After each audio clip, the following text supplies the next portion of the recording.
everyone, welcome to Pambatha Kamancinza TV. I'm here to update you of what was happening on iThonga izolo ngomhla ka-13 May 2025. Okay, kusho ukuthi kaMagwaza bakithi bayaxoxa ngento eyenzeke kuSanele noTholisile njengoba kade behlaselwa umphakathi. Nangalana uNokwanda uyabalisa ngokugula kuka-Ayanda kodwa kanokomuntu. Kuthiwa u-Ayanda uvuka ubungane. Ngalana kungena ubaba omncane nakhona igijima ngenxa yemfuyo engekho right. Nakhona bayazama ukuthola usizo kodwa oluqhamuka ngokushesha. Uyabona nje kaMagwaza ukuthi bazikhungathelwe ifu elimnyama. Kadladla bafuna i-laptop bakithi namanje lutho ukuyithola. Babheka ngisho ngaphansi kasofa ayikho indawo abangayivundulula.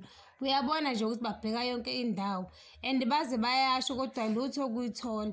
Tholisile uphatheke kabuhlungu ukulahlekelwa i-laptop lapho ulungela kasixaki sidala kwakuyibheka ngoba uyazi vele ukuthi intshontsho uyena. Tholisile noSanele bahlangene eSamuel ngoba befuna ukudinga ngale thumathumana ababhekene nayo. Ebese uSanele buza uTholisile ukuthi ishonephi imali engaka ishwe abantu u10 million. Azichazele bakithi uTholisile ukuthi ayikho imali efakwe abakamasipala ifika lapho ngoba izidingo zazithi 5 million.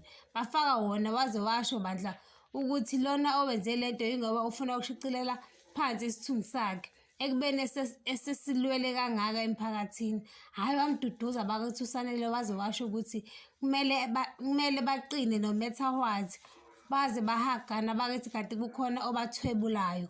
Umndeni wakadladla isitoli uyasixoxela nje bese kuba khona omunye nje umama obabuza ukuthi bathula bathini uSanele ehlukumeza indodakazi yabo.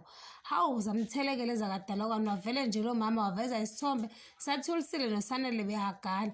Washo lo mama ukuthi bebeqabuzana esigangeni baze bashuthwa. uNokwanda ubuya kuyolanda u-Ayanda ekamerweni lapho akakwazi ngisho ukuhamba kubuhlungu nje kunakho konke umakho usitshela ukuthi uyazenzisa.